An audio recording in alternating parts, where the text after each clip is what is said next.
तो बच्चों आप देखो यहाँ पर भाज्य और अभाज्य संख्या निकल गई। 1 से लेकर 10 तक कौन कौन सी भाज्य और अभाज्य संख्या, यहाँ तक 10 तक निकली। अब 100 तक कैसे निकाले, इतना सारा हमें करना पड़ेगा नहीं, थोड़ा सा लॉजिक लगाना पड़ेगा और थोड़ा सा करना भी पड़ेगा, दोनों काम होंगे। जैसे देखो यहाँ पर देखो कौन कौन सी भाज्य संख्या निकली। भाज्य संख्या में हम देख सकते हैं कि सारे में 2 का भाग जा रहा है।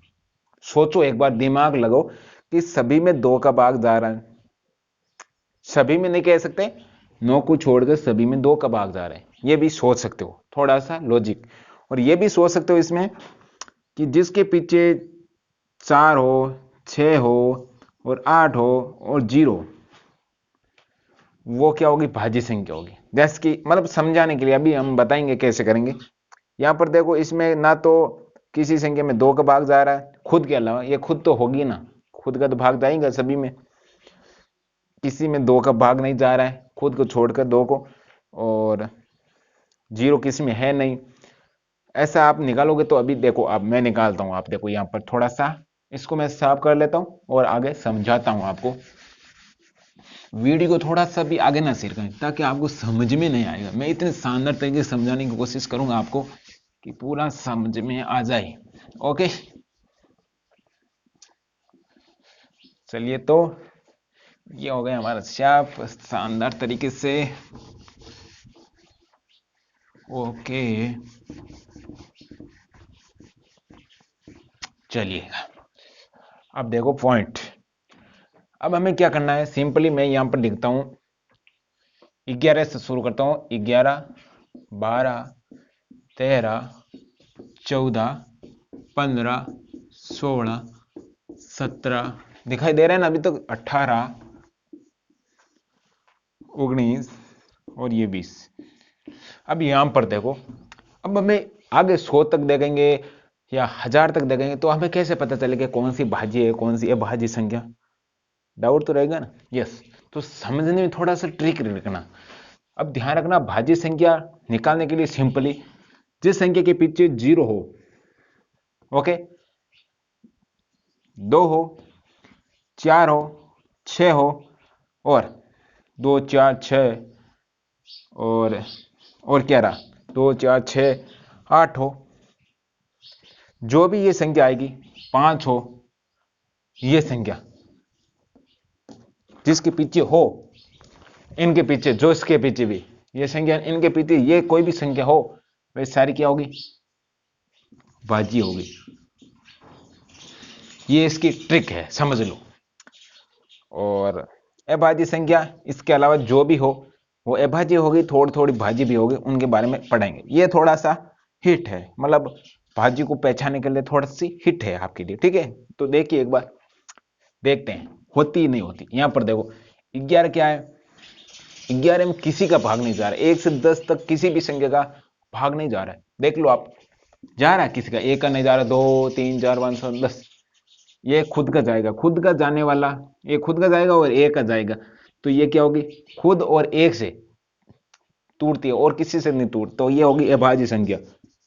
ये हो गई अभाज्य संख्या, मतलब खुद और 1 के अलावा किसी से नहीं टूटती। नहीं टूटना, 1 का मतलब नहीं भाज्य, यानी टूटना, नहीं टूटने वाली संख्या।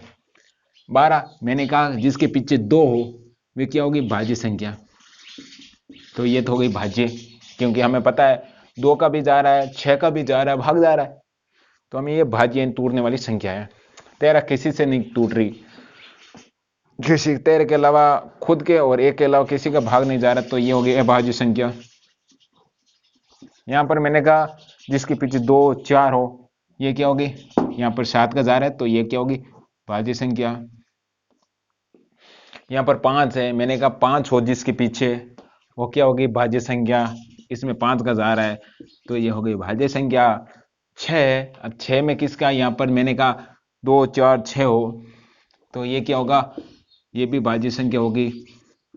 7 है, 7 का मैंने रूल नहीं बताया, 17 किसी का, ये अभाज्य संख्या है, एक और किसी के, मतलब 17 में 17 किसी से नहीं टूटेगा, खुद और 1 के अलावा किसी से नहीं टूटने वाला। नहीं टूटना मतलब अभाज्य, नहीं टूटना मतलब अभाज्य, यानी यानी नहीं भाज्य मतलब टूटना, नहीं टूटने वाली संख्या। 18 के पीछे 8 है, 8 है तो मैंने कहा जिसके पीछे 8 हो तो वो होगी भाज्य संख्या। और जिसके पीछे यहाँ पर 9 देखो, 19 में किसी का भाग नहीं जा रहा है, किसी का भी, तो ये होगी अभाज्य संख्या। और 20 है, 20 में पीछे 0 है, मैंने कहा 0 जिसके पीछे हो वो सारी भाज्य संख्या होगी, क्योंकि 10 का भाग जा रहा है, 2 के बीच जा रहा है, यहाँ पर आप काफी भाग जा रहे हैं, 5 का बीच जा रहा है 4 बार। तो इस प्रकार से आप पता लगा सकते हो कि भाज्य अभाज्य संख्या क्या होती है। भाज्य मतलब टूटने वाली, जो खुद और एक के अलावा सारे से टूट जाती है, नहीं दूसरे का भाग जाता है, तो वो भाज्य। अभाज्य नहीं टूटने वाली, यहाँ पर देख सकते हो। इस प्रकार से आप 100 तक भी निकाल सकते हो, 1000 तक भी निकाल सकते हो, परेशानी नहीं आनी चाहिए, ये पक्की होनी चाहिए। अब डायरेक्ट क्वेश्चन आंसर कराने की विचार है। ओके, तो यहाँ पर भाज्य की परिभाषा हमने क्या निकाली, भाज्य किसे कहेंगे, हमने पहली बात परिभाषा बता चुके हैं। भाज्य टूटने वाला जिसके गुणनखंड कम से कम 2 हो, कम से कम 3 गुणनखंड हो। भाज्य संख्या को ऐसा भी परिभाषा निकाल सकते हैं, जो 1 और 3 के अलावा सारे से, मतलब 1 और 3 के अलावा किसी से भाग जाता है, यानी दूसरे संख्या से भाग जाता है, तो हम कहेंगे भाज्य संख्या। या ऐसा भी कह सकते हैं जिसके कम से कम 3 गुणनखंड हो। ओके, कम से कम 3 गुणनखंड, यानी एक खुद और एक अन्य कोई संख्या हो, यानी टूटता हो, तो ये क्या होगी, भाज्य संख्या, यानी कम से कम 3 गुणनखंड हो। और अभाज्य संख्या, अभाज्य संख्या किसे कहेंगे, जिसके अधिकतम 2 गुणनखंड हो, एक खुद और एक, यानी कि जिसके केवल 2 गुणनखंड हो, वो होगी भाज्य संख्या। कम से कम 2 गुणनखंड नहीं, अधिकतम 2 गुणनखंड होना चाहिए, एक खुद और एक कोई भी संख्या हो। इस प्रकार से परिभाषित की। या अभाज्य संख्या ऐसे भी बोल सकते हैं, जो खुद और एक के अलावा किसी से भाग ना जाए, वो भी अभाज्य संख्या होगी। इस प्रकार से समझ में आ गया, मुझे लगता है भाज्य अभाज्य और गुणनखंड क्या होते हैं सारा समझ में आ गया। आप देख सकते हो 15-17 मिनट हो गई मैंने आपको इस बारे में बताते हुए, भाज्य अभाज्य और गुणनखंड बारे। अब चलिए सिंपली क्वेश्चन आंसर करते हैं। तो पहला और एक बात और पीछे रह गई, पीछे कौन सी रही, सम और विषम संख्या। अब थोड़ा डाउट होता है कि सम किसे कहेंगे, विषम किसे कहेंगे, थोड़ा डाउट है मुझे लगता है। तो चलिए तो इस डाउट को भी क्लियर करते हैं। ओके, आपको दिखाई दे रहा है। चलिए तो सम किसे कहेंगे, सम जिसमें 2 का भाग पूरा पूरा जाए वो होती है सम संख्या। बात आ गई समझ में, जिसमें 2 का पूरा पूरा भाग जाए वो होती है सम संख्या। जैसे कि एक क्या है, एक क्या बताओ, सम है या विषम, उसके बारे में बाद में। 2, 3, 4, 5, 6, 7, 8, 9 और 10, इनमें से देखो कि भाई 1 से 10 तक है, तो ये क्या होगी, जिसमें 2 का भाग जाए, 2 का भाग जाए वो होगी सम संख्या। चलिए तो सम संख्या एक ना तो सम है ना विषम, सम नहीं तो विषम, सम भी है नहीं है विषम, मतलब दोनों ही है, सम भी कह सकते हो विषम, इसका कुछ वैल्यू नहीं। चलिए तो 2 का भाग जा रहा है, तो 2 क्या है, सम संख्या। 2 खुद का तो भाग जा रहा है, 2, 4, 6, 8, 10, ये जो भी गोड़े कर रहा हूं ना मैं, ये सारी सम संख्या। इन सारे में 2 का भाग जा रहा है, खुद और 2 का, यहाँ पर 2 खुद का, 2 का एक बार जा रहा है, 2 का भी जा रहा है, 2 का जा रहा है, ये सारी क्या है, गोले जिस पर है वो सम संख्या। विषम संख्या जिसमें 2 का भाग नहीं जा रहा है, ये बीच बीच में सारी क्या है, विषम संख्या। ओके, आई होप समझ में आ गया। और आपको पूछ ले सबसे, और यहां पर आप और कुछ क्वेश्चन देख लेता हूं, सबसे छोटी सम संख्या कौन सी होगी, सम संख्या, और एक 0 भी एक क्या है, सम संख्या है। ओके, तो यहां पर और कुछ है नहीं, मैं वापस चेक कर लेता हूं। चलिए तो हमने 0 कहा ही नहीं। ओके ओके, 0 सॉरी, 0 नहीं, 2 सबसे छोटी सम संख्या। सबसे छोटी सम संख्या क्या होगी, 2, क्योंकि 1 को हम ना गिनते हैं ना कोई बात, और प्राकृतिक संख्या 1 से शुरू होती है तो 1 से ही शुरू करेंगे, 0 को ना सम गिनेंगे ना विषम। ओके, तो हम 1 से शुरू करेंगे, 1, 0, 2, 2 सबसे छोटी सम संख्या है। ओके, आई होप समझ में आ गया होगा। चलिए तो अगला पॉइंट क्वेश्चन आंसर कराते हैं। चलिए तो अब सारे हमने ये तो क्या बताया आपको, सारी बातें बताई क्या होती भाज्य, अभाज्य, सम संख्या। अब आपको ये पता होंगे ना तो सारे क्वेश्चन चुटकियों में सोल्व हो जाएंगे। क्या होंगे? चुटकियों में सोल्व हो जाएंगे। चलिए तो बताएं कि नहीं, दो संख्याओं का योग सम होता है या विषम। अब मैंने कहा कि अब देखो यहां पर पहला क्वेश्चन बुक से देख सकते हो कि दो सम संख्या को जोड़ते हैं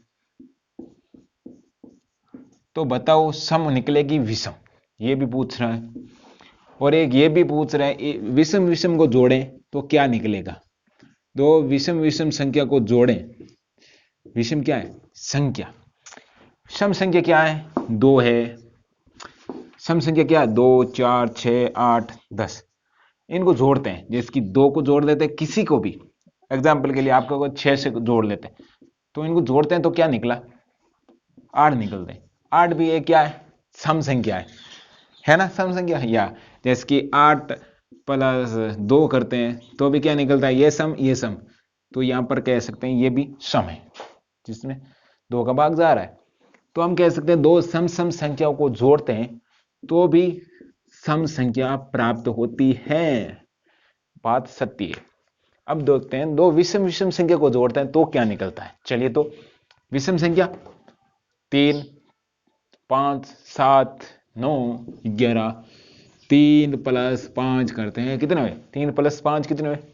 ये विषम ये विषम, विषम संख्या, और ये भी विषम। कितने निकले? 8। क्या है निकला? सम संख्या। यस, ये एक सम। अब हम एक और उदाहरण लेते हैं, देखते हैं निकलता है या नहीं। 5 प्लस 7 को जोड़ते हैं कितने निकले?